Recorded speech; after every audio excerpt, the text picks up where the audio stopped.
Good evening. कैसे हैं बच्चे आप सब लोग? तो मैंने बताया था कि 2 तारीख और 7 तारीख को भी हम लोगों का शेड्यूल सुबह का नहीं रहेगा, क्योंकि हम लोग सुबह की अवेलेबिलिटी नहीं रहेगी। तो आज का शेड्यूल भी इसीलिए चेंज था और 7 ऑफ मार्च को भी हम लोगों का शेड्यूल चेंज रहेगा, क्योंकि 7 ऑफ मार्च भी सुबह का जो फर्स्ट हाफ है उसमें क्लास के लिए अवेलेबिलिटी नहीं रहेगी। बाकी जो हम लोगों के क्लासेस हैं वो सेम शेड्यूल पर चलेंगे। कल परसों 2 दिन तो छुट्टी ही रहेगी। होली की शुभकामनाएं हैं एडवांस आप सभी के लिए। और 5 तारीख से हम लोग का जो शेड्यूल है वो सेम टाइम का रहेगा। तो पार्लियामेंट पढ़ रहे थे हम लोग,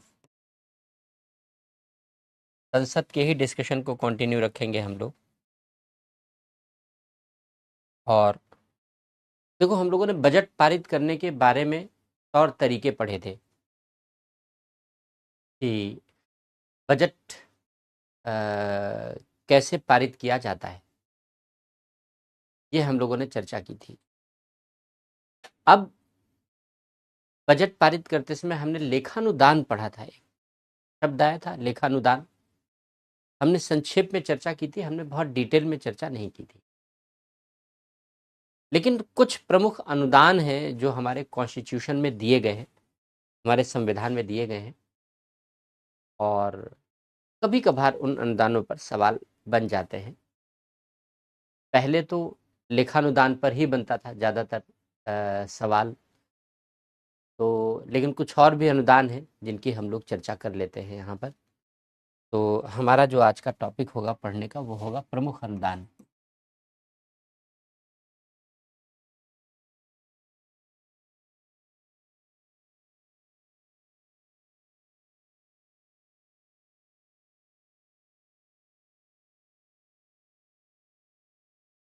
इम्पोर्टेंट ग्रांट्स।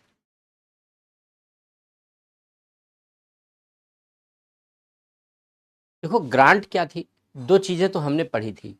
एक पढ़ा था मांग, डिमांड, और एक पढ़ा था अनुदान, ग्रांट। डिमांड फॉर ग्रांट्स पढ़ा था हम लोगों ने, अनुदान मांगों पर चर्चा और मतदान। इसका मतलब ये था कि जो मांगें पेश की जाती हैं उन मांगों को पारित करना है। अच्छा,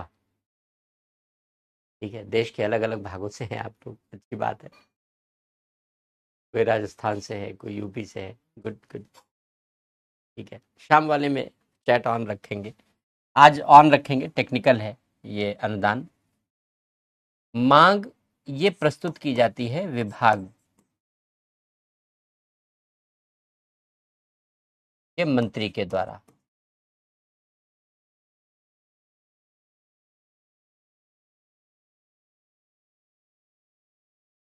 विभाग का मंत्री प्रस्तुत करता है डिमांड, और इस डिमांड में वो बताता है कि हमें कितना खर्च करना है।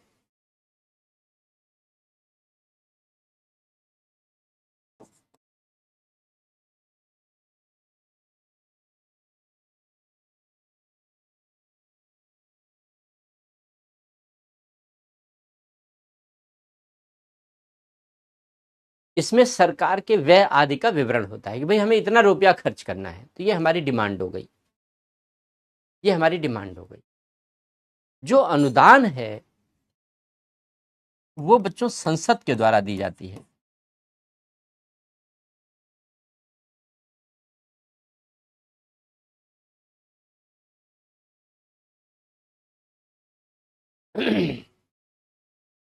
अनुदान संसद के द्वारा दिया जाता है,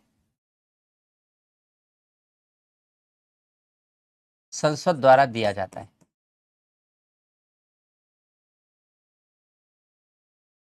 पार्लियामेंट देती है अनुदान। कैसे देती है? संसद कैसे देती है? विभाग जो मांग प्रस्तुत करते हैं, जो डिमांड प्रस्तुत करते हैं, मांग को पारित करके।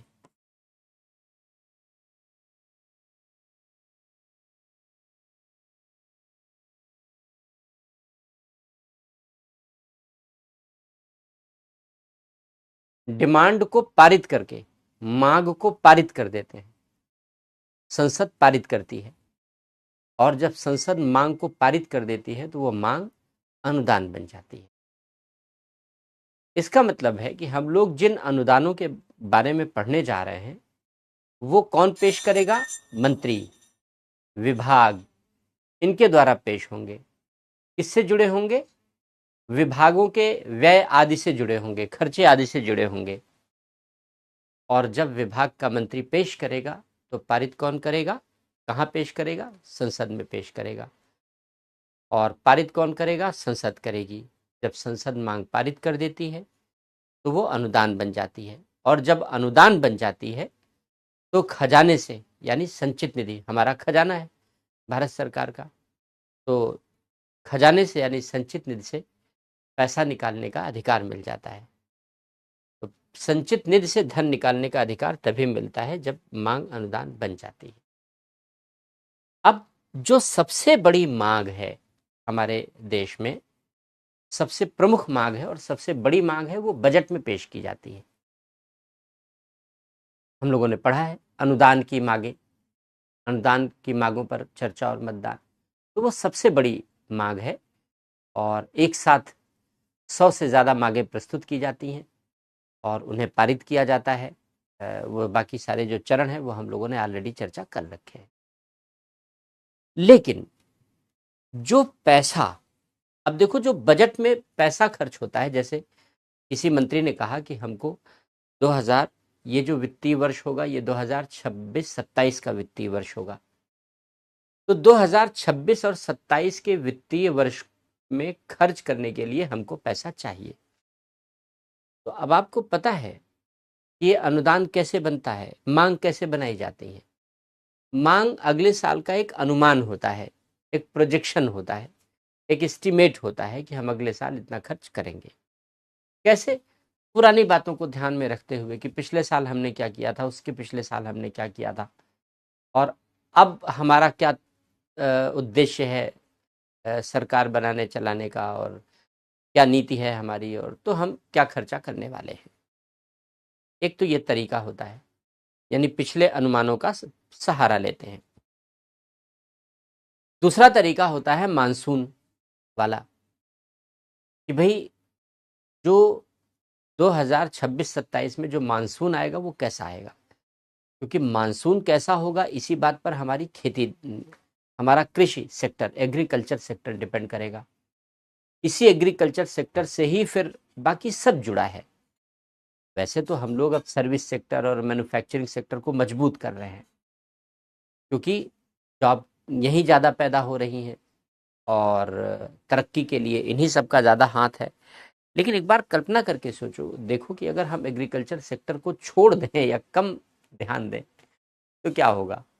हम सेमीकंडक्टर तो खाएंगे नहीं, सिलिकॉन चिप तो खाएंगे नहीं, खाने के लिए तो रोटी और दाल सब्जी ही चाहिए, अनाज ही चाहिए। तो एग्रीकल्चर सेक्टर में उत्पादन कम नहीं होना चाहिए। वहां गिरा तो पूरी अर्थव्यवस्था पर नकारात्मक प्रभाव पड़ेगा। इसलिए, और हमारा जो एग्रीकल्चर सेक्टर है, सिंचाई के साधन डेवलप हुए हैं, अभी काफ़ी कुछ डेवलप हो गए हैं, लेकिन अभी भी हमारा जो एग्रीकल्चर सेक्टर है वो मानसून पर बहुत ज़्यादा डिपेंडेंट है। तो अगर मानसून अच्छा हुआ तो खेती अच्छी होगी, मानसून खराब हुआ तो खेती खराब होगी, और अगर अनाज नहीं उत्पादित होगा, खेती खराब होगी, तो फिर पूरी अर्थव्यवस्था पर निगेटिव इम्पैक्ट पड़ना स्वाभाविक है ना, जाहिर सी बात है, सामान्य सी बात है ये। इसीलिए आपने एक विचार सुना होगा कि वित्तीय वर्ष बदलने की मांग की जा रही है, उसको हम आपको अंत में अभी लिखाएंगे। वित्तीय वर्ष बदलने की मांग की जा रही है, जिससे हम अपने अनुमान को और वास्तविक बना सके। क्यों वास्तविक बना सके? एक रीजन समझो पहले, फिर आगे अनुदान चर्चा करते हैं।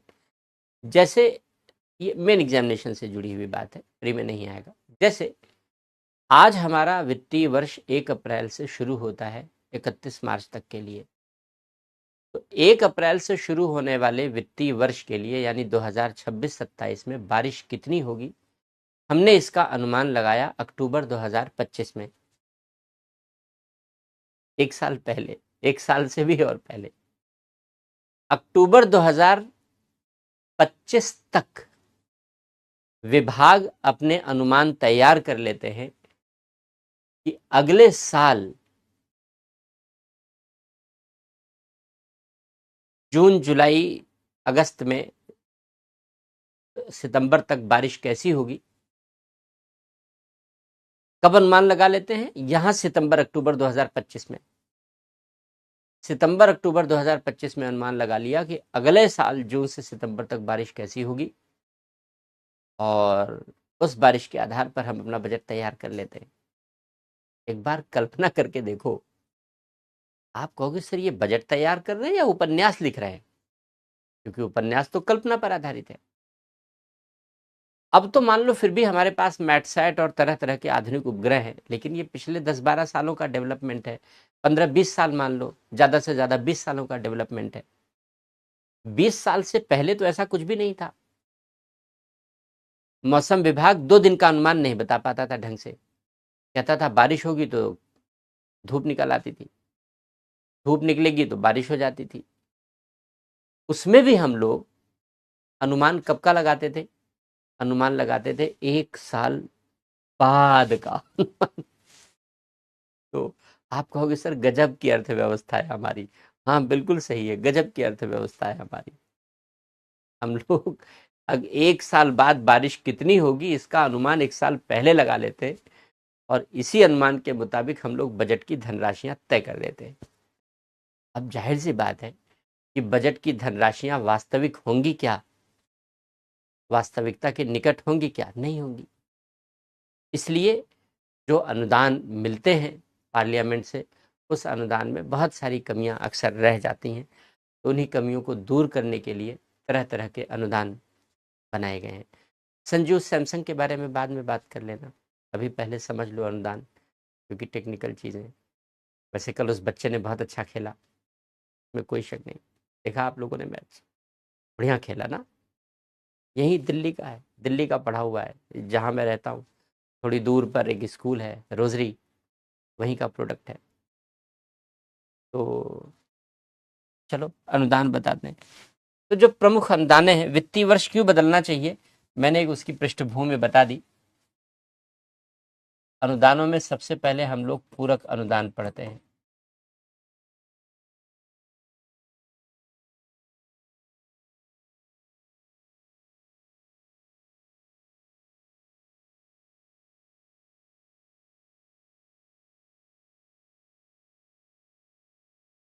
आर्टिकल 115 संविधान के अनुच्छेद 115 में 3 अनुदान दिए गए हैं, 116 में 3 अनुदान दिए गए हैं।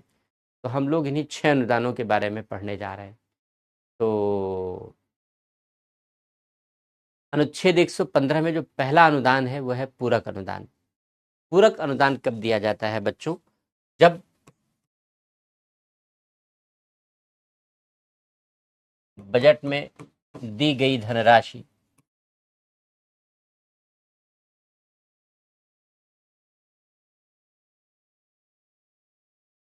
अपर्याप्त हो।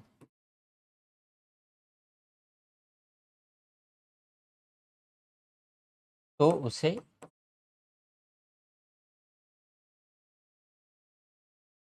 पूरा करने के लिए हमने बताया आपको कि जो बजट में धनराशियां मांगी जाती हैं वो अनुमान होती हैं। हमने अभी बताया कि जैसे 2026-27 के लिए हमने जो बजट पेश किया है, उसके जो प्रारंभिक अनुमान है विभाग जो तैयार करते हैं वो अक्टूबर तक तैयार कर लेते हैं।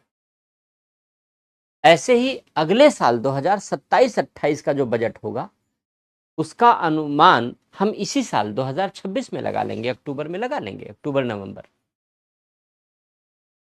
तो 1 साल आगे की बात हम 1 साल पहले अनुमान लगा लेते हैं, बहुत लंबा टाइम है। तो ऐसी दशा में ऐसा हो सकता है कि बजट में जितना पैसा दिया गया है किसी भी मद में, सड़क बनने के लिए, रेलवे लाइन बिछाने के लिए, स्कूल बनाने के लिए, अस्पताल बनाने के लिए, या उनके लिए कोई आधुनिक उपकरण खरीदने के लिए तमाम तरीके से पैसे दिए जाते हैं। तो इस बात की संभावना रहती है कि वो पैसा कम पड़ जाए। अगर वो पैसा कम पड़ गया तो फिर सरकार संसद से पूरक अनुदान की मांग करती है। मांग सरकार ही करेगी, विभाग ही करेंगे और संसद से मांग की जाएगी और संसद पूरक अनुदान दे सकती है। ये अनुदान पारित करने के तरीके वही होते हैं जैसे बजट पारित किया जाता है। जैसे बजट पेश होता है, पारित होता है, वैसे ही बच्चों ये अनुदान भी पेश होती हैं और ये अनुदान भी वैसे ही पारित की जाती हैं। तो इनके भी पारित करने का तरीका वही होगा, अनुदानों को भी। तो पूरक अनुदान तो तब मांगा जाता है। अगला होता है अतिरिक्त अनुदान।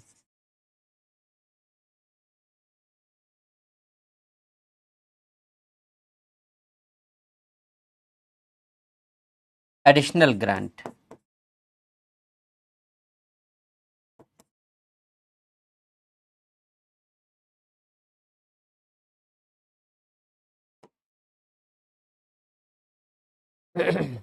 अतिरिक्त अनुदान।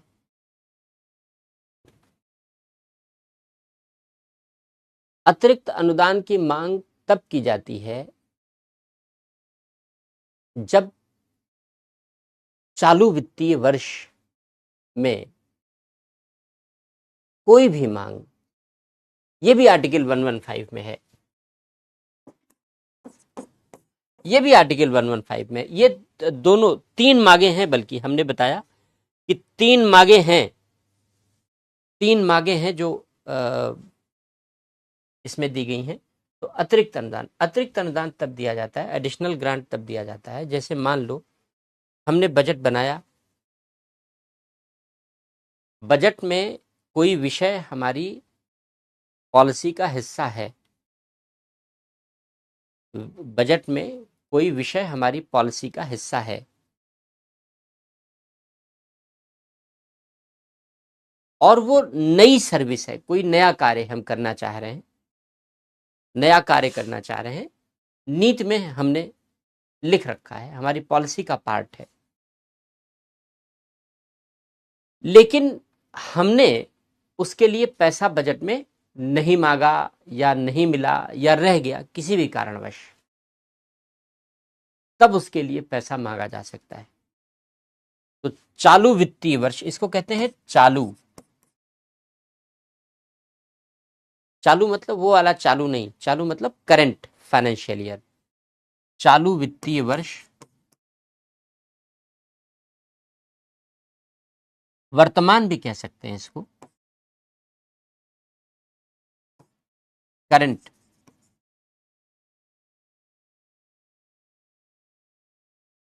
जो वर्तमान वित्तीय वर्ष है, उस वर्तमान वित्तीय वर्ष की किसी नई सेवा हेतु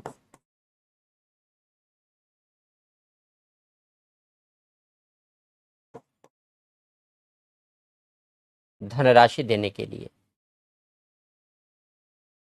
चालू वित्तीय वर्ष की किसी नई सेवा के लिए।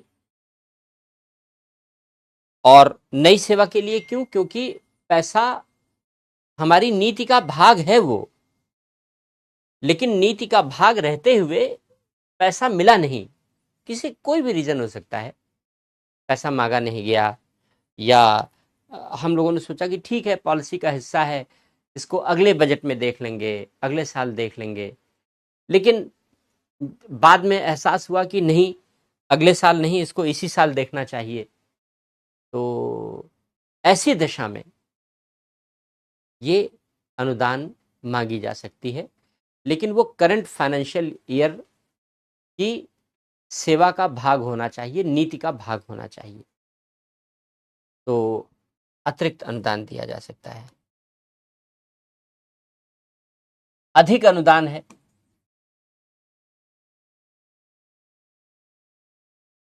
ये भी आर्टिकल 115 में ही है। Access grant.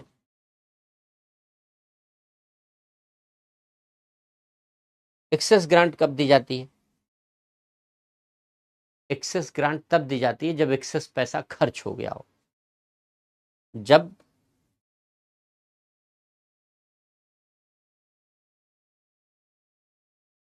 बजट में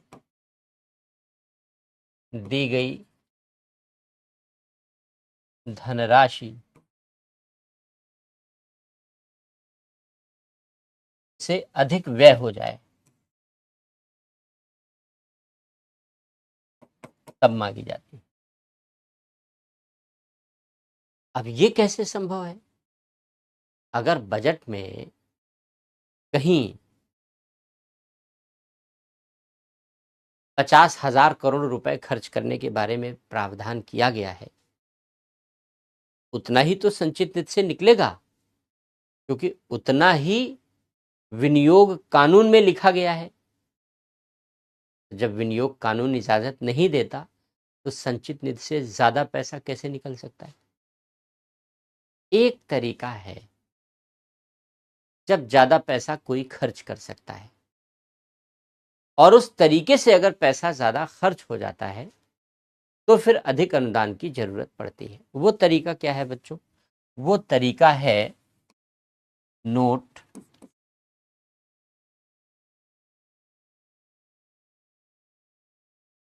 पुनर्विनियोग, रीएप्रोप्रिएशन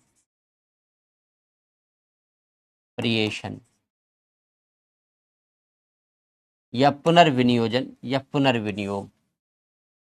ये क्या होता है? देखो, विनियोग हमने पढ़ा था, विनियोग हमने पढ़ा था, और विनियोग में हमने ये चर्चा की थी कि विनियोग की अनुमति संसद देती है। विनियोग विधेयक कौन पारित करता है? विनियोग विधेयक कौन पारित करता है? अनुच्छेद 114 के अंतर्गत संसद पारित करती है। तो संचित निधि से अगर धन के विनियोग की अनुमति मिलनी है तो संचित निधि से धन के विनियोग की अनुमति संसद ही देती है। लेकिन ये पुनर्विनियोग है, ध्यान रखना। इसकी अनुमति कौन देगा? वित्त मंत्रालय द्वारा अनुमति दी जाएगी। ध्यान देना, ध्यान देना।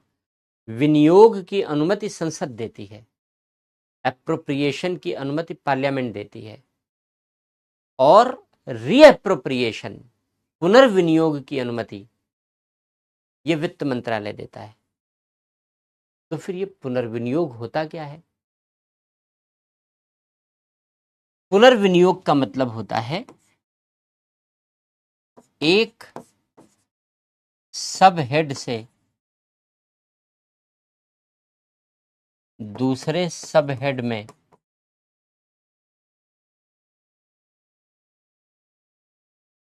धनराशि का ट्रांसफर।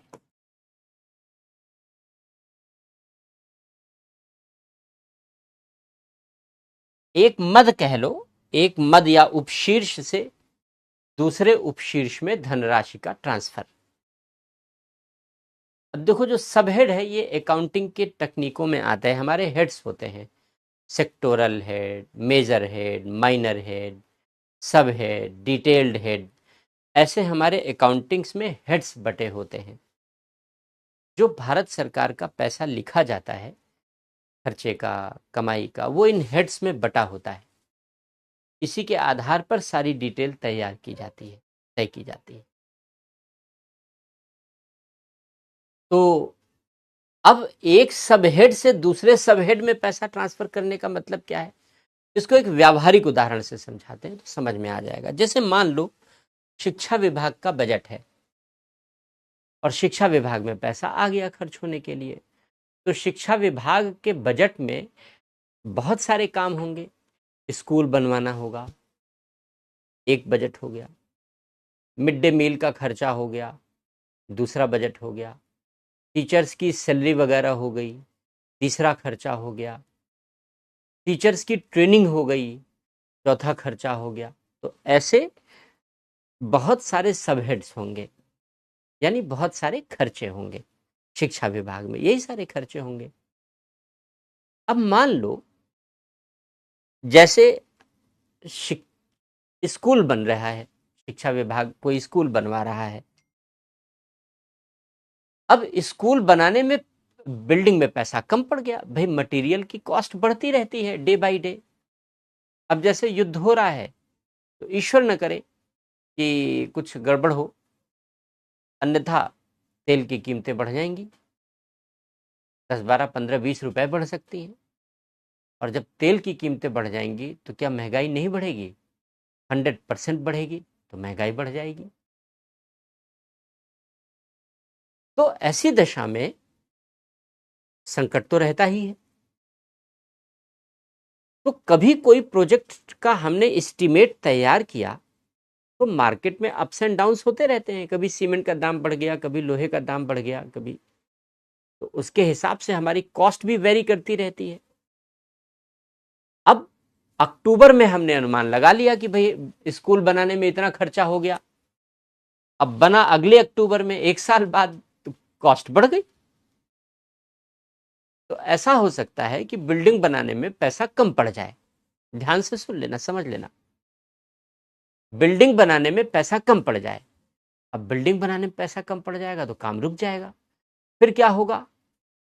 अब वित्त मंत्रालय, अब बहुत सारे पैसे बचे हुए हैं, जैसे मान लो टीचर्स की ट्रेनिंग का पैसा है, वो अभी बचा हुआ है, वो नहीं खर्च हुआ ज़्यादा, लेकिन बिल्डिंग बनाने वाला सारा पैसा खर्च हो गया।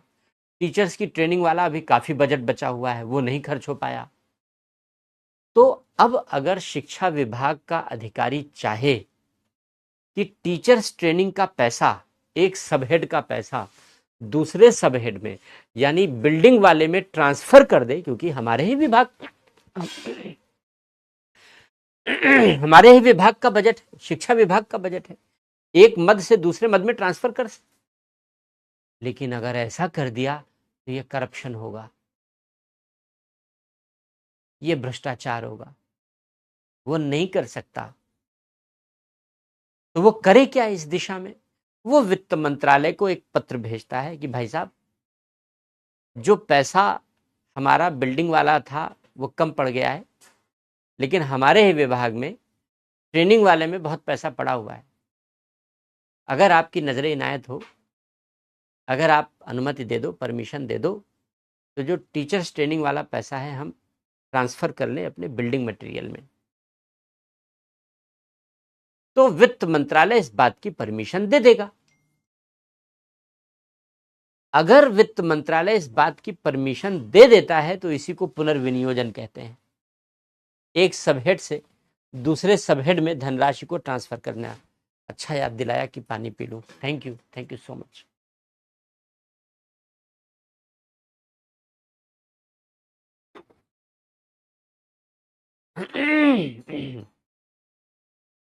तो बच्चों, अगर वित्त मंत्रालय ने ये परमिशन दे दी कि ठीक है, ट्रेनिंग वाला जो पैसा है वो बिल्डिंग बनाने वाले में ट्रांसफर कर लो, तो इसी परमिशन को कहते हैं पुनर्विनियोजन। इस परमिशन से जो पैसा एक एक ही विभाग में, शिक्षा ही विभाग में, एक काम से दूसरे काम में ट्रांसफर कर दिया जाएगा, इसको पुनर्विनियोजन कहेंगे। बिना वित्त मंत्रालय की परमिशन के ऐसा नहीं किया जा सकता। अगर कोई करेगा तो वो भ्रष्टाचार का दोषी माना जाएगा, क्योंकि सरकारी विभाग नियम से चलते हैं। अगर आप नियम तोड़ेंगे तो फंस जाएंगे। नियम नहीं तोड़ सकते आप, नियम के विरुद्ध जाकर काम करेंगे तो फिर फंस जाएंगे। तो बहुत सारे ऐसे एग्जाम्पल आते हैं, नाम नहीं लेंगे वरना डिस्कशन पॉलिटिकल हो जाएगा। तो वित्त मंत्रालय की परमिशन से ही यह धनराशि ट्रांसफर की जा सकती है, इसको पुनर्विनियोजन कहते हैं। यानी विनियोजन या विनियोग संसद की जिम्मेदारी है, लेकिन पुनर्विनियोजन वित्त मंत्रालय की जिम्मेदारी है। इतना समझ में आ गया। अब अगर ट्रेनिंग से पैसा निकाल करके बिल्डिंग में दे दिया तो ट्रेनिंग में तो कम पड़ गया, क्योंकि हमें टीचर्स को ट्रेनिंग भी देनी थी और टीचर्स के ट्रेनिंग पर पैसा खर्च करना था। तो टीचर्स की ट्रेनिंग तो देनी ही है, चलो 3 महीना 4 महीने बाद दे लेंगे, 6 महीने बाद दे लेंगे, यही इतना होगा। लेकिन बिल्डिंग तुरंत बननी चाहिए थी, वो काम नहीं रुकना चाहिए था। तो अब टीचर्स की ट्रेनिंग का पैसा तो चाहिए ही, तो वो कहां से मिलेगा? अधिक अनुदान से मिलेगा, अधिक अनुदान से मिलेगा। विभाग अधिक अनुदान की मांग रखेगा कि भाई साहब आपने जो पैसा दिया था हमको वो ज्यादा खर्च हो गया, वित्त मंत्रालय की परमिशन ले ली थी हमने और वित्त मंत्रालय की परमिशन से ज्यादा पैसा खर्च हो गया, लेकिन दूसरे काम में पैसा कम पड़ गया, टीचर्स ट्रेनिंग में पैसा कम पड़ गया, तो जो दूसरे काम में पैसा कम पड़ गया उसकी भरपाई कर दो, अधिक अनुदान दे दो, उसकी भरपाई कर दो। तो संसद कहती है ठीक है मिल जाएगा, पहले सीएजी की रिपोर्ट आ जाने दो। तो सीएजी की रिपोर्ट आ जाती है, फिर सीएजी की रिपोर्ट के बाद उसको लोक लेखा समिति को भी भेजा जाता है। लोक लेखा समिति पढ़ा था हम लोगों ने पिछले टर्न पर, उसको लोक लेखा समिति को भेजा जाता है कि लोक लेखा समिति से जांच भी करा लेते हैं कि भाई आपने जो पैसा खर्च किया सही तरीके से खर्च किया कि नहीं, कहीं घोटाला तो नहीं कर दिया। पता चला स्कूल की बिल्डिंग बनवाने में आप अपनी बिल्डिंग बनवा ले गए, ऐसा भी ना हो, बिल्डिंग स्कूल की ही बने, आपकी ना बने, तो ये भी तो देखना होगा। तो इसके लिए सीएजी से रिपोर्ट मंगाई जाएगी,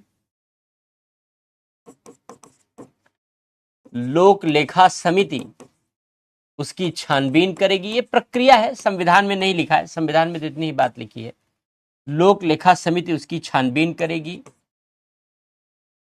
उसकी रिपोर्ट के बाद मिलेगा और अगले वित्तीय वर्ष में मिलेगा।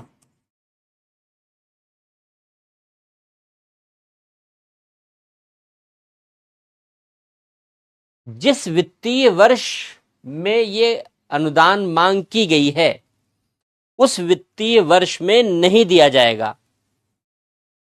जिस वित्तीय वर्ष में ये अनुदान मांग की गई है उस वित्तीय वर्ष में नहीं दिया जाएगा। क्यों? क्योंकि सीएजी की रिपोर्ट आने में, लोक लेखा समिति की जांच करने में लंबा समय लग जाता है। तो जब जांच पड़ताल कर ली जाएगी तब ये डिमांड ग्रांट में कन्वर्ट की जाएगी। संसद को लगेगा हाँ भाई बात सही है, स्कूल की ही बिल्डिंग बनवाई है, अपनी बिल्डिंग नहीं बनवाई है, करप्शन नहीं हुआ है, खर्चा में सब कुछ ठीक है, अकॉर्डिंग टू रूल है, तो फिर अधिक अनुदान दिया जा सकता है।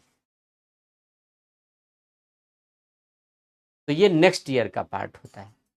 जिस ईयर का बजट है उस ईयर में नहीं मिलता, उस वित्तीय वर्ष में नहीं मिलता, ये नेक्स्ट फाइनेंशियल ईयर में मिलेगा, अगले वित्तीय वर्ष में मिलेगा हमेशा अधिक अनुदान।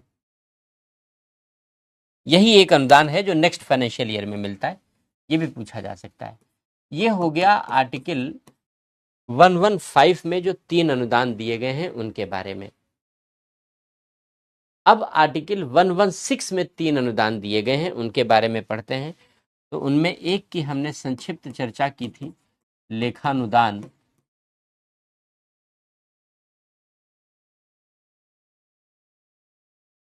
वोट ऑन अकाउंट प्री में ही पूछा जा सकता है ये सब,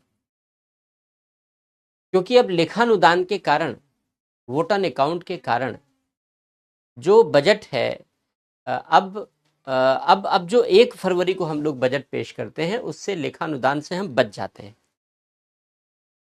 तो इसलिए लेखानुदान चर्चा के केंद्र में बना रहता है। तो क्या है वोट ऑन अकाउंट? ये संसद द्वारा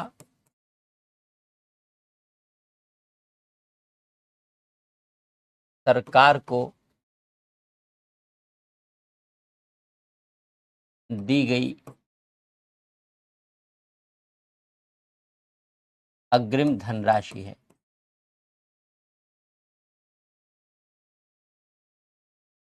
एडवांस है। कई ऐसे मौके आते हैं, जैसे मान लो बजट पारित होने वाला हो, सरकार गिर जाए अचानक उससे पहले ही, तो क्या होगा कि बजट तो पारित नहीं हुआ। बहुत सारे मौके ऐसे आते हैं। और सबसे पहले एक मौका आता था हर साल कि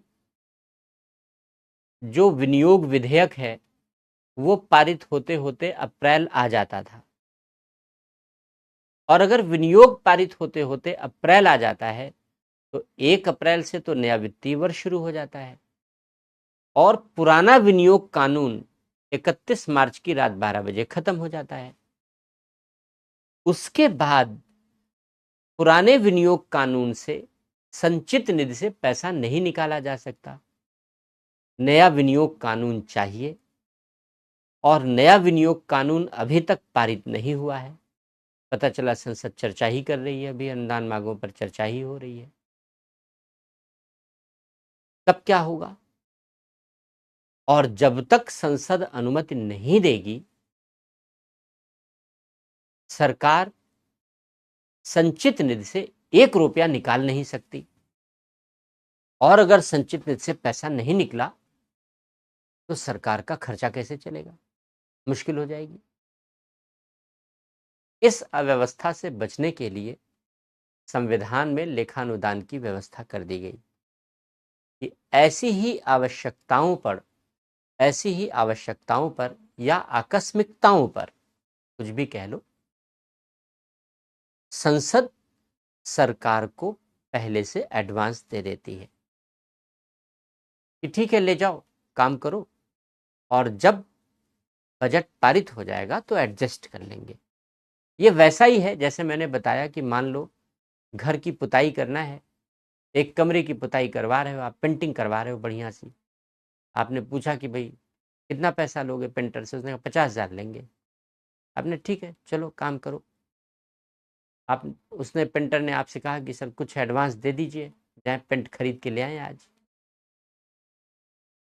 तो आपने 20,000 रुपये उसे एडवांस दे दिए। एडवांस उसे मिल गया, उसने काम शुरू कर दिया। बाकी जो बचा हुआ पैसा है वो बाद में एडजस्ट हो जाएगा। आप उसको 20,000 घटा के बाकी जो बचा पैसा है दे दोगे। वही काम यहाँ सरकारी विभागों में होता है। जब वोट ऑन अकाउंट दिया जाता है, हर विभाग पूरे धनराशि के हिसाब से संचित निधि से पैसा निकाल लेता है और जब पूरा बजट पारित हो जाता है तो ऐसे ही एडजस्टमेंट कर लिया जाता है। लेकिन चूंकि सरकारी कामकाज इससे बहुत बढ़ जाता है, विभागों में जटिलता बढ़ जाती है, विभागीय अधिकारियों की अनावश्यक संलग्नता बढ़ जाती है, इसलिए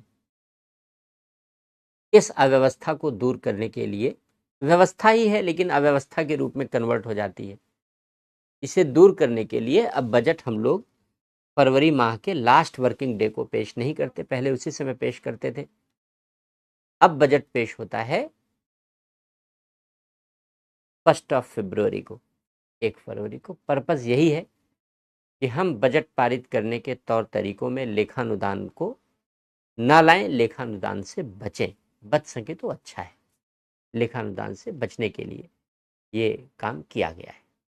इससे सरकारी कामकाज का बोझ हल्का हो जाएगा। सामान्यतः जब लेखानुदान बजट में दिया जाता था तो 2 महीने के लिए दिया जाता था और जितनी टोटल बजटीय धनराशि होती थी उस टोटल बजटीय धनराशि का 1/6, 1/6 अमाउंट लेखानुदान के रूप में सैंक्शन किया जाता था। ऐसा होता था जब होता था तब। अब तो फिलहाल कोशिश ये रहती है कि इसका प्रयोग ना हो, क्योंकि सरकारी विभागों का कामकाज है, जटिलता है, वो बढ़ जाती है।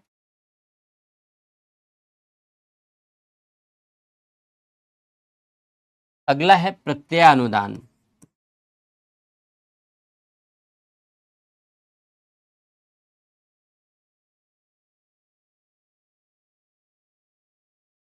वोट ऑफ क्रेडिट, प्रत्ययानुदान। अब वोट ऑफ क्रेडिट क्या होता है, प्रत्ययानुदान क्या होता है? ये ब्लैंक चेक है एक तरीके का। देखो कभी कभी ऐसा होता है, हालांकि रेयर होने की संभावना है, नॉर्मली नहीं होता, नहीं होता, कभी नहीं होता, लेकिन फिर भी एक चांस रखा गया है कि मान लो कभी ऐसा हो जाए कि कोई विषय है हमारे पास जिस पर हमें पैसा खर्च करना है, लेकिन किसी भी कारणवश उस विषय की अनिश्चित प्रकृति है या व्यय की अनिश्चित प्रकृति है, किसी भी कारणवश हम उसका अनुमान नहीं लगा पा रहे हैं कि हमें कितना खर्चा करना है। क्योंकि बजट में तो हमें एक निश्चित अनुमान देना होता है, एक निश्चित अमाउंट देना होता है कि हम इतना पैसा खर्च करने जा रहे हैं, हमें इतना पैसा खर्च करने की अनुमति दी जाए। हम एक निश्चित अनुमान देते हैं, वहां पर निश्चित पैसा बताते हैं। लेकिन मान लो अगर कोई ऐसा व्यय आ जाए, जैसे सुनामी आ गई थी, सुना था 2004 में सुनामी आई थी, बड़ी भीषण तबाही थी, हम अनुमान ही नहीं लगा पा रहे थे कि कितनी तबाही हो चुकी है और इसके पुनर्वास में कितना पैसा खर्च होगा।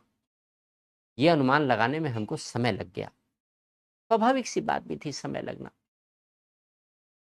क्योंकि इस तरीके की पहली आपदा थी देश में, हम लोगों की सरकार के संज्ञान में। तो कभी कभी ऐसा हो सकता है कि ऐसा हो जाए। एक ऐसी कल्पना के तहत प्रत्यानुदान की व्यवस्था की गई है कि मान लो कोई विषय है हमारे सामने, पैसा देना है हमें, हम अमाउंट निश्चित नहीं कर पा रहे हैं कि कितना अमाउंट देना है, तो फिर वोट ऑफ क्रेडिट मिलता है, प्रत्यानुदान मिलता है। तो लिखेंगे कैसे प्रत्यानुदान को, वोट ऑफ क्रेडिट को लिखेंगे कैसे हम लोग? जब व्यय की धनराशि का निश्चित अनुमान लगाना संभव ना हो।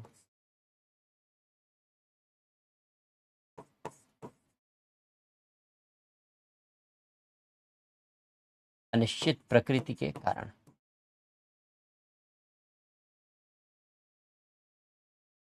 जब अनिश्चित प्रकृति के कारण हम कितना पैसा खर्च होगा, हम इसका अनुमान नहीं लगा पा रहे। ये तो हमें पता है कि पैसा खर्च होगा, लेकिन कितना पैसा खर्च होगा ये अनुमान नहीं लगा पा रहे हैं। तब हम संसद से वोट ऑफ क्रेडिट पेश करते हैं, यानी सरकार वोट ऑफ क्रेडिट पेश करती है और संसद अनुमति दे देती है बिना धनराशि के, यानी बिना अमाउंट बताए अनुदान दे दिया जाता है। ये वैसा ही है जैसे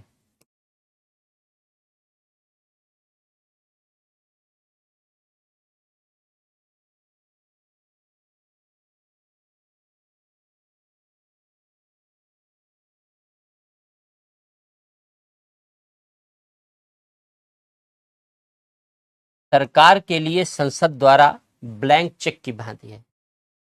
जैसे आपको किसी को पैसा देना है, आपने चेक काट करके उस पर सिग्नेचर करके दे दिया और बोल ले जाओ अमाउंट भर लेना, अमाउंट भर लेना, जितना पैसा चाहिए उतना पैसा भर लेना, निकाल लेना। तो उसको कहते हैं ब्लैंक चेक देना, कोरा चेक देना, कोरे चेक की भांति है, ब्लैंक चेक की भांति है। तो ये सरकार के हाथों में संसद के द्वारा दिया गया कोरा चेक है, ब्लैंक चेक है। सरकार, संसद अनुदान दे देती है, संसद अनुदान दे देती है, अमाउंट नहीं निश्चित होता। जितने पैसे की जरूरत निकाल लेना, तो तब वोट ऑफ क्रेडिट दिया जाता है। ये भी आर्टिकल 116 में है। ये भी हमने बताया था 3 115 में है और 3 116 में है। तो 3 115 में और 3 116 में ये 6 अनुदान है टोटल। तो ये 2 हम लोगों ने पढ़ लिए। अब जो छठा यानी अंतिम अनुदान है आर्टिकल 116 का, वो है अपवादानुदान।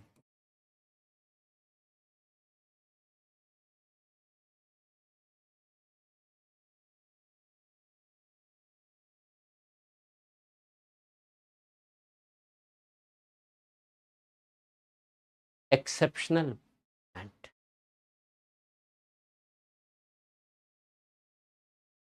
एक्सेप्शनल ग्रांट क्या होता है? मान लो कि किसी भी वित्तीय वर्ष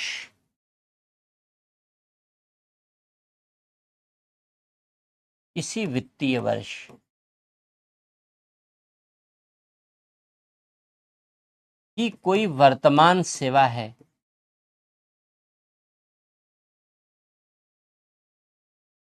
हेतु यदि बजट में धनराशि न दी गई हो,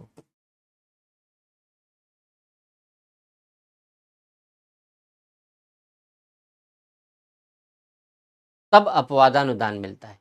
क्या लिखा मैंने, समझाता हूं। है छोटी छोटी चीजें हैं, बारीक चीजें हैं। आप जब सिविल सर्वेंट बन जाओगे, आप ही के बताए सब काम करते हैं, क्योंकि सब सिविल सेवकों को ही सब चलाना होता है। ये सब सिविल सर्वेंट ही सारा काम करते हैं, सब ये सब वही करते हैं। तो एक्सेप्शनल ग्रांट क्या होती है? किसी भी वित्तीय वर्ष, केवल वर्तमान नहीं। अभी देखो एक जगह हमने लिखा था वर्तमान वित्तीय वर्ष, कहाँ लिखा था याद करो? एडिशनल ग्रांट में लिखा था हमने वर्तमान वित्तीय वर्ष। हमने लिखा किसी भी वित्तीय वर्ष, यहाँ पर ना एक एक शब्द पर ध्यान देना है। किसी भी वित्तीय वर्ष, आज के या पुराने किसी भी वित्तीय वर्ष की किसी वर्तमान सेवा, वहां हमने लिखा था नई सेवा, अतिरिक्त अनुदान नई सेवा में। ये किसी भी सेवा, किसी भी वित्तीय वर्ष की वर्तमान सेवा, इसका मतलब ये हुआ कि मान लो सरकार ने कोई नीति बनाई है किसी भी विभाग में, और वो नीति चल रही है सरकार की, और लेकिन उस नीति के लिए इस बार बजट में पैसा नहीं मांगा गया। नई सर्विस नहीं है, वर्तमान वित्तीय वर्ष से जुड़ी नहीं है, पुराने वित्तीय वर्ष से जुड़ी है, पुराने वित्तीय वर्ष से जुड़ी है। लेकिन बीच में सरकार ने सोचा कि चलो पैसा नहीं मांगते हैं, इस बार इस पर फोकस नहीं करेंगे, नीति कंटिन्यू रहेगी, फोकस नहीं करेंगे, अगले साल देखेंगे। तो सरकार ने पैसा नहीं लिया। सरकार की नीति थी पुराने किसी वित्तीय वर्ष में शुरू हो गई थी, आज भी जारी है क्योंकि नीति का हिस्सा है, लेकिन पैसा नहीं लिया गया क्योंकि उसको प्राथमिकता नहीं दी गई। और बाद में एहसास हुआ कि नहीं, गलत सोच थी, इसको लागू करना चाहिए, इसको प्राथमिकता देनी चाहिए। तब हम संसद से कह सकते हैं कि अरे भाई साहब गलती हो गई,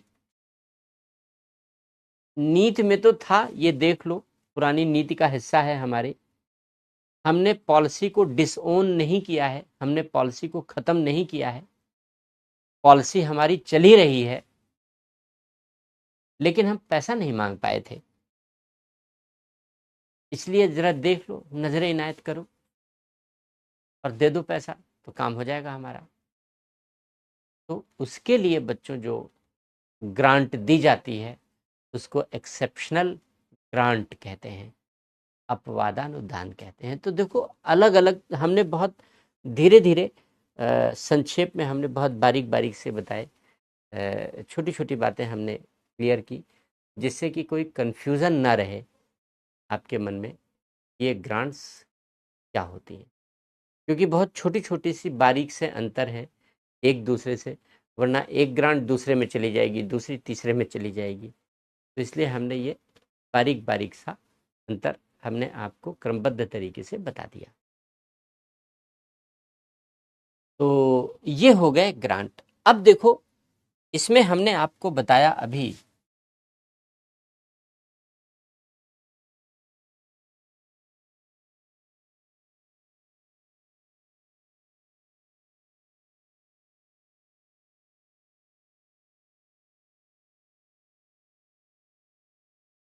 वित्तीय वर्ष के बदलने का क्या औचित्य है,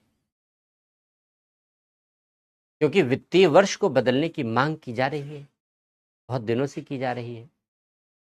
1950 के दशक में जब अनुमान समिति 1950 में बनाई गई थी, हमने कल चर्चा की थी।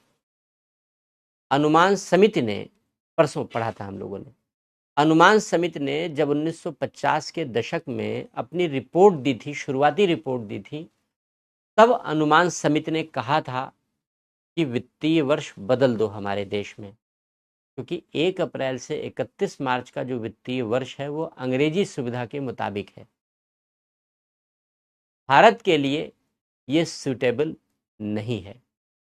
ये अनुमान समिति की सिफारिश 1953-54 की सिफारिश है।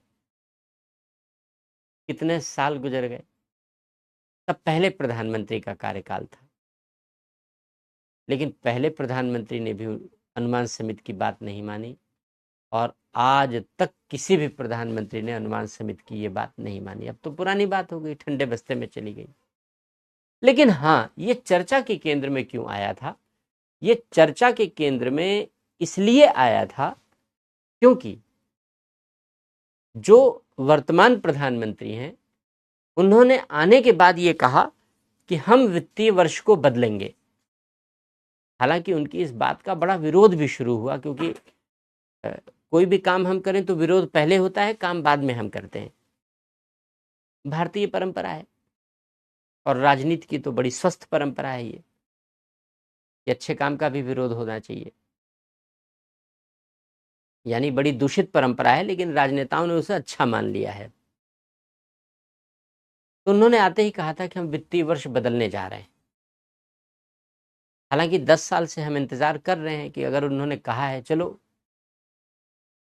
पहले प्रधानमंत्री को ये बदलना चाहिए था, क्योंकि अनुमान समिति ने ये सिफारिश की थी उस समय, लेकिन पहले प्रधानमंत्री ने ध्यान नहीं दिया।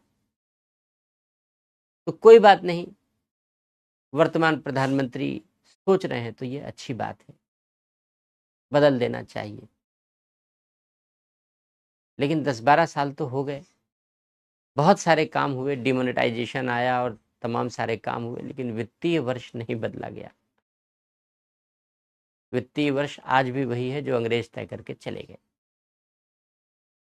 तो वित्तीय वर्ष बदलने की मांग क्यों, वित्तीय वर्ष बदलने की सिफारिश क्यों की थी अनुमान समिति ने, हम इसी बात को यहाँ पर समझाने जा रहे हैं। इसी बात को हम लोग यहाँ पर लिखेंगे। पहली बात देखो, हमने अभी पढ़ा था कि हम जो बजट अनुमान तैयार करते हैं वो 1 साल बाद का तैयार करते हैं। बजट अनुमान 1 साल बाद का मतलब ये है कि अगर हम बजट बना रहे हैं तो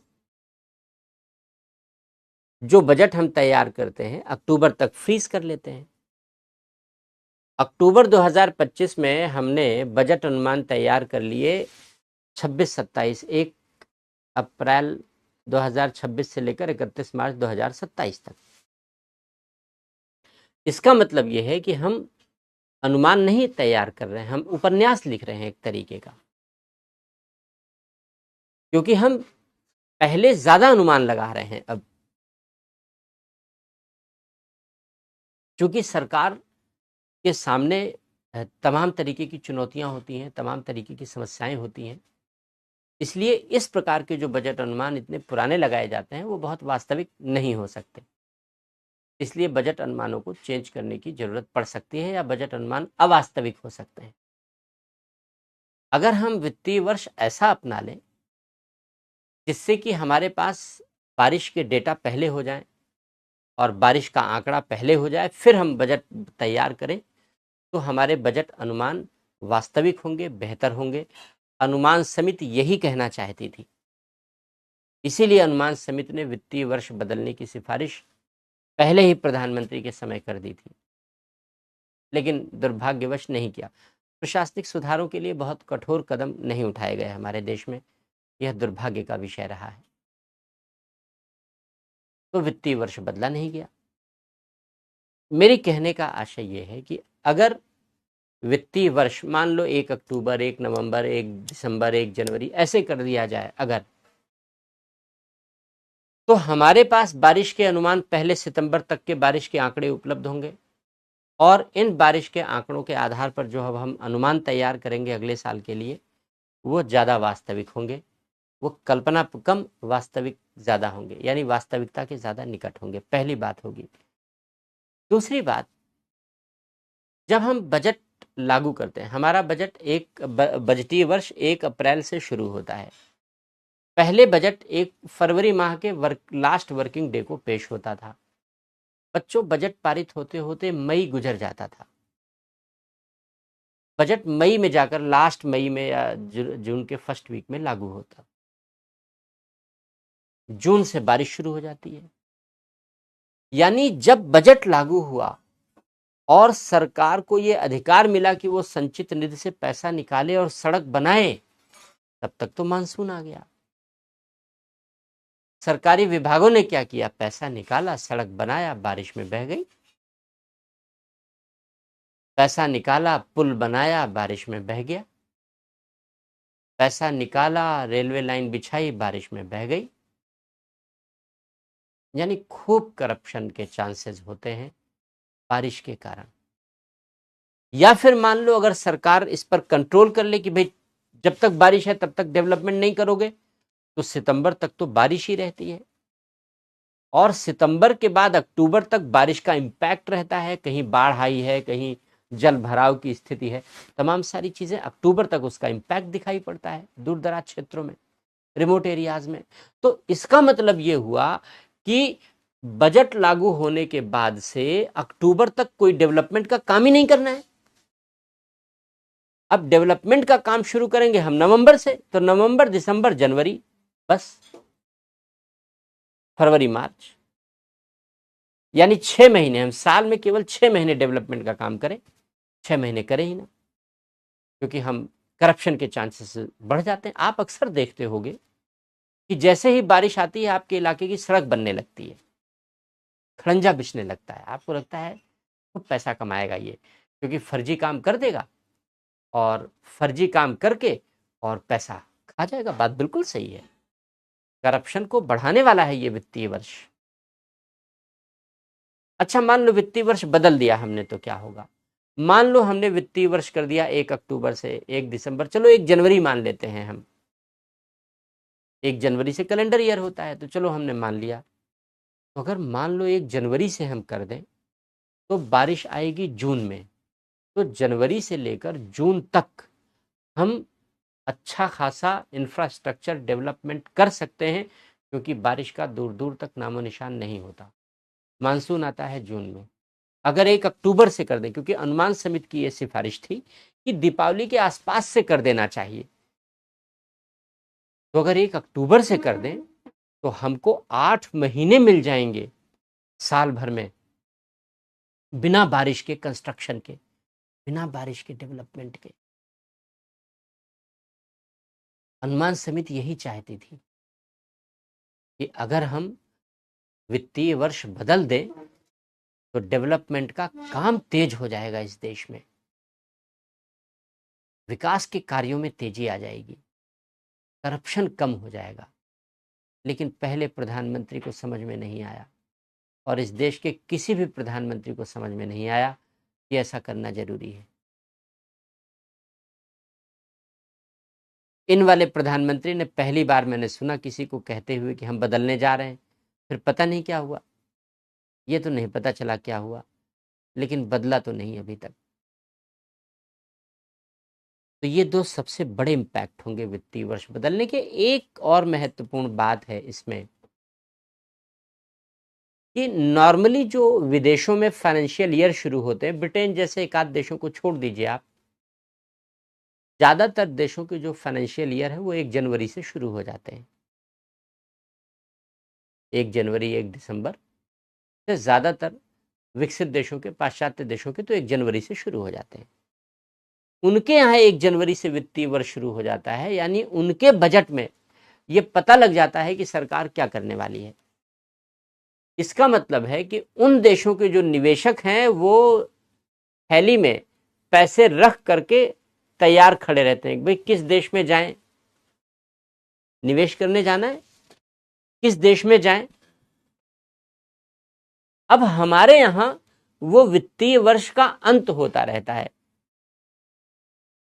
वो झोले लेकर खड़े हैं, थैले लेकर खड़े हैं कि भाई पैसा लेकर आ रहा हूं, तुम बताओ क्या करने वाले हो फाइनेंशियल ईयर में। तो हम कहते हैं हम तो कर चुके जो करना था, क्योंकि अब तो हमारा फाइनेंशियल ईयर अंत की ओर है, जो नया करना है 1 अप्रैल से होगा।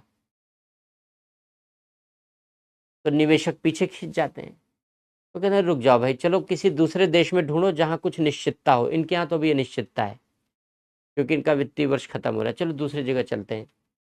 अब जो निवेशक है उसके लिए तो एक एक दिन के पैसे की कीमत है, क्योंकि जहां इन्वेस्ट करेगा वहां से वो काउंट करना शुरू कर देगा, मल्टीप्लिकेशन शुरू कर देगा, उसके लिए तो एक एक दिन की कीमत है।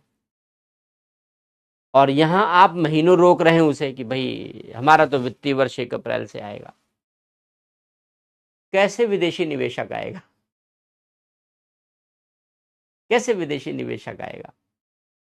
हमने जो व्यवस्था बना रखी है वो तो विदेशी निवेशक को हतोत्साहित करने वाली है, वो प्रोत्साहित करने वाली कहाँ है। अगर हम वित्तीय वर्ष चेंज करें, उसको 1 अक्टूबर कर लें, 1 नवंबर कर लें, 1 दिसंबर कर लें, 1 जनवरी भी कर लें, तो भी हम जो विदेशी निवेशक हैं उनके लिए नए प्रोजेक्शंस हमारे पास पहले से तैयार रहेंगे, पहले से डायरेक्शंस तैयार रहेंगे। तो हमारे यहाँ इस तरीके की चीज़ें ज़्यादा बेहतर तरीके से प्रमोट हो सकती हैं, ऐसा हम सोच सकते हैं। होगा नहीं होगा ये तो करने के बाद पता चलेगा, लेकिन हम ऐसा सोच सकते हैं कि ऐसा हो सकता है। यानी वित्तीय वर्ष बदलना हमारे लिए फ़ायदे का सौदा है। बड़ी बेसिक सी बात यह है कि हमारे लिए अच्छी बात होगी।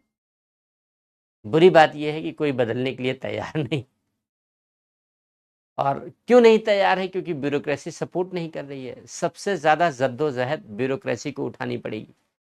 वित्तीय वर्ष बदलेगा तो शुरुआती 1-2 वर्षों में कामकाज बहुत बढ़ जाएंगे, बहुत ज़्यादा बढ़ जाएंगे। ब्यूरोक्रेसी बचना चाहती है, सरकार भी बचना चाहती है, तरह तरह के बाकी काम कर रही है, मैन्युफैक्चरिंग को बढ़ावा दिया जा रहा है, तरह तरह की चीज़ें हैं, उससे क्या उथल पुथल होगी। तो हर सरकारों ने बचने का रास्ता अपनाया, इसलिए वित्तीय वर्ष अभी तक नहीं बदल पाया। तो आज भी जो वित्तीय वर्ष है वो 1 अप्रैल से 31 मार्च बना हुआ है, और उम्मीद है भविष्य में इसे कोई बदलने का साहस, क्योंकि साहस ही करना है, कोई बदलने का साहस कर पाएगा। तो साहस भरा निर्णय लेना होगा, एक बार आलोचना होगी, विरोध भी होगा, क्योंकि हमारे देश में हर अच्छे काम का विरोध होता है, ये हमारे देश की परंपरा बन गई है। विरोध भी होगा, लेकिन इसीलिए हमने कहा साहस चाहिए ऐसा निर्णय लेने के लिए, क्योंकि कठोर विरोध झेलने के लिए तैयार रहना पड़ेगा उस सरकार को जो चेंज करेगी, क्योंकि राज्यों को भी फिर इसी हिसाब से अकोमोडेट करना पड़ेगा अपने आप को भी। राज्यों में भी जो राज्य के बजट पेश किए जाते हैं फिर वो भी उसी हिसाब से पेश किए जाएंगे, उनको भी चेंज करना पड़ेगा। अलग अलग राज्यों में अलग अलग दल की सरकारें होती हैं, तो राह आसान नहीं है। लेकिन अगर राष्ट्रहित की बात करें तो राष्ट्रहित में सभी राजनीतिक दलों को इस पर चिंतन करना चाहिए, लेकिन हमारे यहाँ राष्ट्रहित पर चिंतन होता ही नहीं है, स्वार्थ हित पर ही चिंतन होता है। ये चिंता की बात है। तो लिखो जरा इसे, वित्तीय वर्ष परिवर्तन का औचित्य लिखो। वर्तमान वित्तीय वर्ष 1 अप्रैल से 31 मार्च है।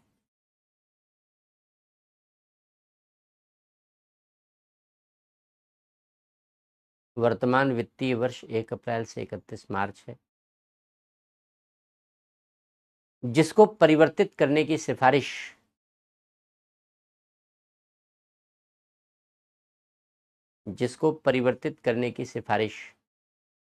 सर्वप्रथम अनुमान समिति के द्वारा दी गई थी।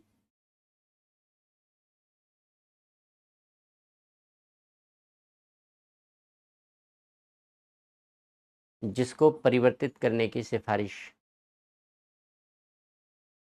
सर्वप्रथम अनुमान समिति के द्वारा दी गई थी। अब देखो इस समितियों का क्या योगदान होता है, इस सिफारिश से आप उसके महत्व का अंदाजा भी लगा सकते हैं कि अनुमान समिति का गठन 1950 में हुआ और अपनी शुरुआती सिफारिशों में इसने बता दिया कि देश की जरूरत क्या है तरक्की करने के लिए। ये समितियों का भी महत्व है। माने नहीं हम लोग, वो बात अलग है, बार बार मैं कह रहा हूं कि हमने स्वीकार नहीं किया, वो बात अलग, लेकिन सिफारिश आई। लिखो पहला पॉइंट लिखो,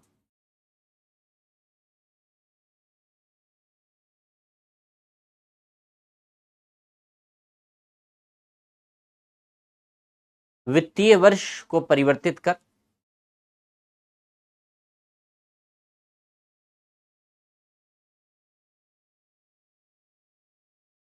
यदि उसे भारतीय परिस्थितियों के अनुरूप तर्कसंगत बनाया जाता है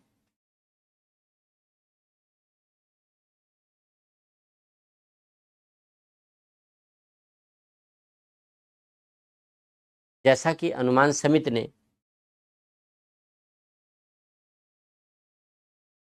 दीपावली के आसपास वित्तीय वर्ष शुरू करने की सिफारिश की थी।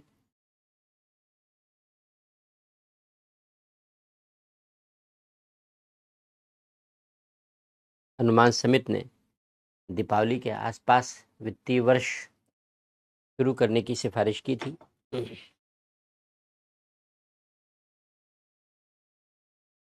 तो इससे बजट अनुमान अधिक वास्तविक बन सकेंगे।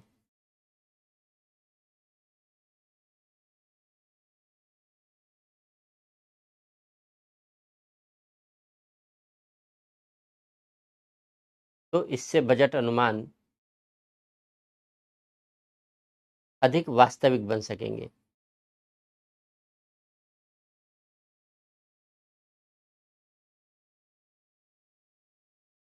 अगला पॉइंट लिखो,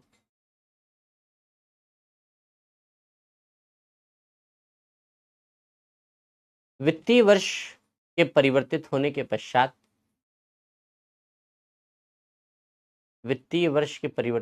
पश्चात विकास कार्यों में तेजी लाई जा सकती है। विकास कार्यों में तेजी लाई जा सकती है, तीव्रता लाई जा सकती है।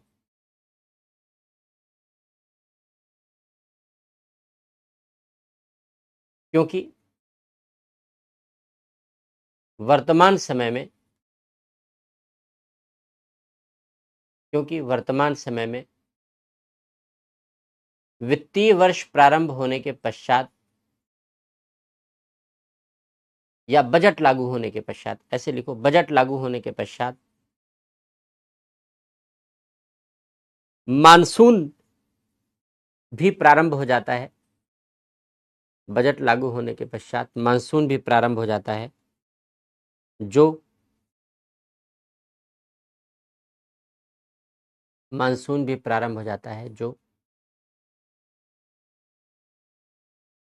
विकास कार्यों को बाधित कर देता है।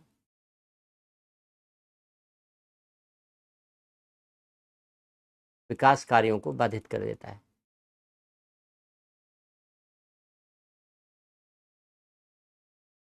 अगला पॉइंट लिखो, विदेशी निवेश आदि के लिए विदेशी निवेश आदि के लिए अनुकूल वातावरण निर्मित हो सकेगा।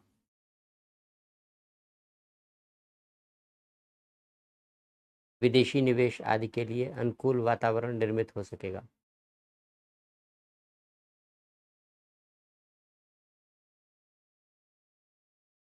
तो ये बिल्कुल अलग किस्म का डिस्कशन था हम लोगों ने जो किया, खासकर वित्तीय वर्ष बदलने वाली बात जल्दी आपको कहीं कहीं ही मिल पाएगी, हर जगह नहीं मिलेगी लिखी हुई।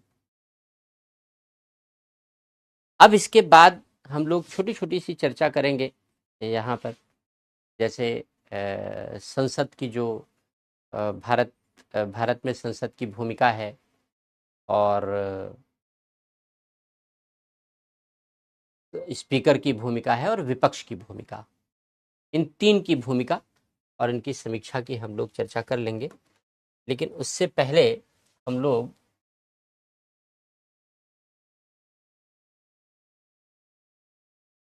संसदीय सर्वोच्चता,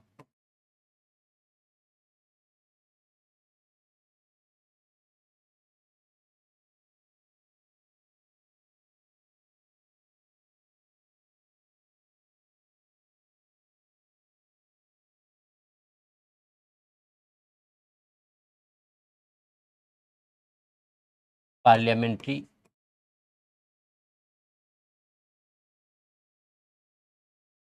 सुप्रीमेसी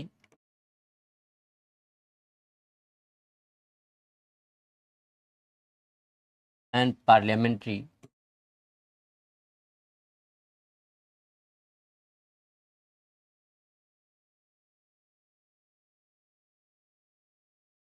सॉवरेंटी।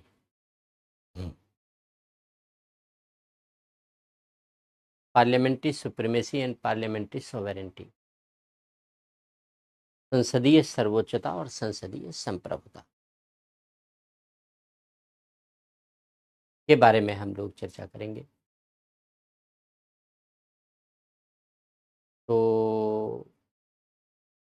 पढ़ लें संसदीय संप्रभुता और सर्वोच्चता, कि नेक्स्ट डे पढ़ना है, खुली बात पढ़ना है। कुछ पूछना चाहो पूछ लो, जो हम लोगों ने अब तक पढ़ा है। अब रेस्ट ले लीजिए। अच्छा।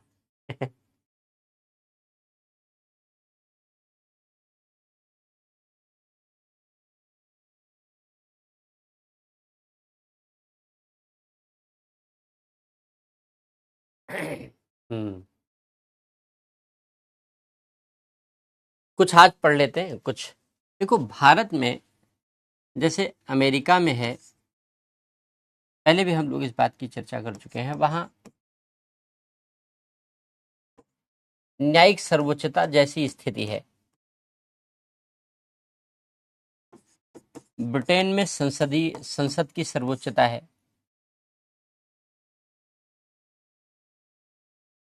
सॉरी।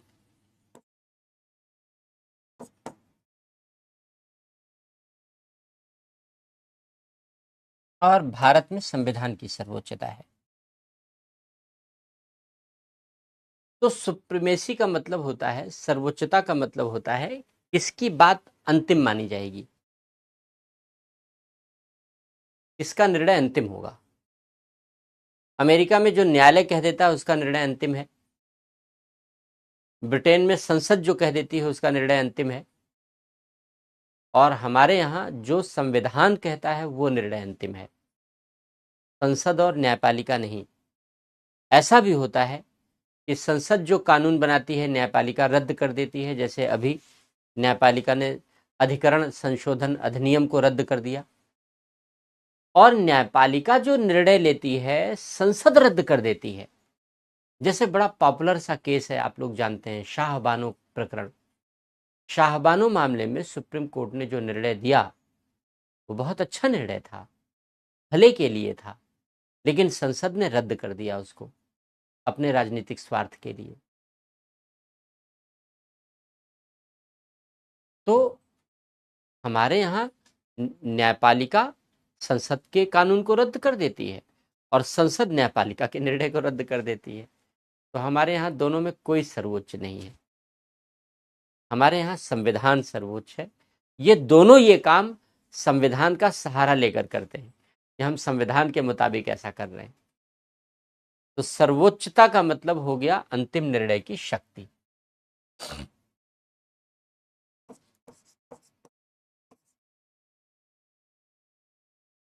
सर्वोच्च निर्णय की शक्ति।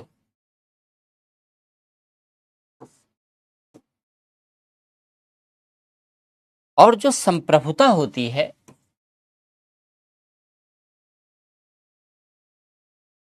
संप्रभुता का मतलब होता है अंतिम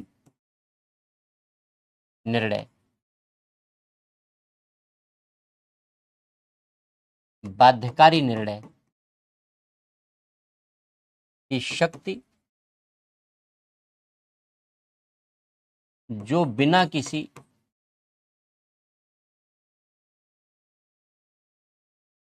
बाहरी दबाव या हस्तक्षेप के हो। बिना किसी बाहरी दबाव या हस्तक्षेप के हो। जैसे हमारे यहाँ निर्णय, हमने अभी बताया आपको कि न्यायपालिका ने निर्णय लिया, संसद ने रद्द कर दिया। संसद ने कानून बनाया, न्यायपालिका ने रद्द कर दिया। तब तो न संसद संप्रभु हुई न न्यायपालिका हुई, क्योंकि अंतिम और बाध्यकारी निर्णय देने का अधिकार न संसद के पास था न न्यायालय के पास था।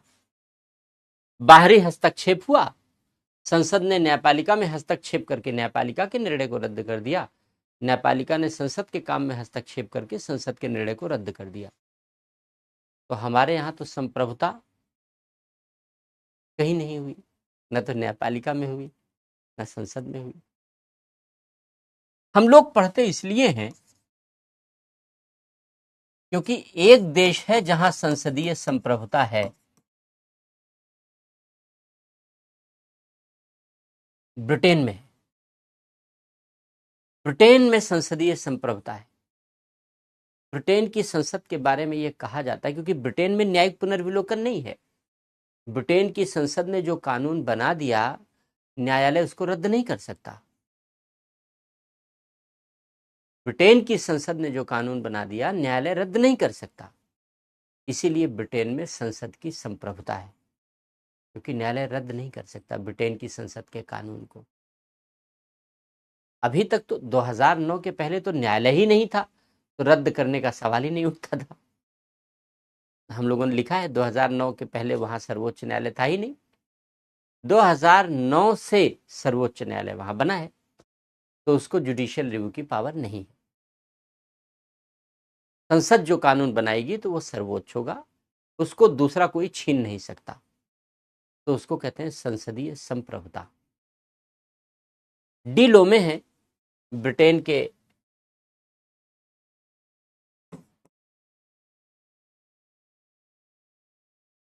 डी लो में इस बात को कहते हैं कि ब्रिटेन की संसद कितनी ताकतवर है। वो कहते हैं ब्रिटेन की संसद दुनिया का कोई भी काम कर सकती है, एक काम को छोड़कर। वो पुरुष को स्त्री और स्त्री को पुरुष नहीं बना सकती, बाकी वो दुनिया का कोई काम कर सकती है और उसे काम करने से कोई रोकने वाला नहीं है। तो इसलिए कहा जाता है कि ब्रिटेन में संसदीय संप्रभुता है। लेकिन भारत में तो ऐसा नहीं है। भारत में संसद कानून बनाती है, न्यायपालिका रद्द कर देती है। संसद संविधान संशोधन करती है, न्यायपालिका रद्द कर देती है। तो हमारे यहाँ संसद के पास जो संप्रभुता है वो बहुत सीमित अर्थों में है, बहुत सीमित अर्थों में है, यानी संसद संप्रभु संस्था नहीं है। तो हमारे यहाँ संप्रभुता किसके पास है? भारत में लोक संप्रभुता है।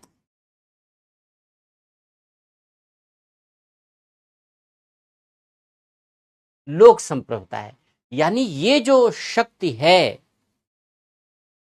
कि बिना किसी बाहरी दबाव के, झुकाव के, प्रभाव के काम किया जा सकता है, ये जो ताकत है वो भारत की जनता में निहित है, भारत के लोगों में निहित है।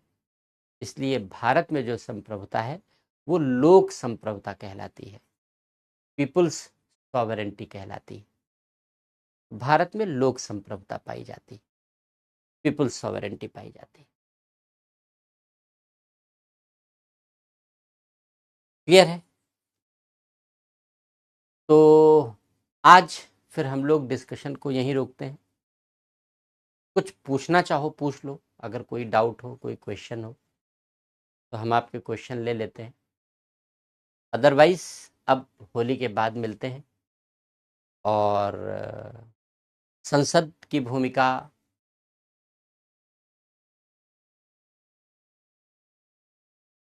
स्पीकर की भूमिका, विपक्ष की भूमिका, ये सारी भूमिकाएं रह गई हैं, इनकी समीक्षा रह गई है। तो हम लोग उनकी भूमिका और समीक्षा की चर्चा फिर होली के बाद करेंगे। 2 दिन होली का अवकाश है, कल और परसों। होली एंजॉय कीजिए। ईश्वर आपका जीवन होली के रंगों की तरीके से खिला हुआ सा बनाए, खुशनुमा बनाए। प्रार्थना है इसके लिए ईश्वर से, और आप सबको ढेर सारी शुभकामनाएं हैं, आशीर्वाद है और होली की ढेर सारी शुभकामनाएं। तो ठीक है, फिर हम लोग मिलते हैं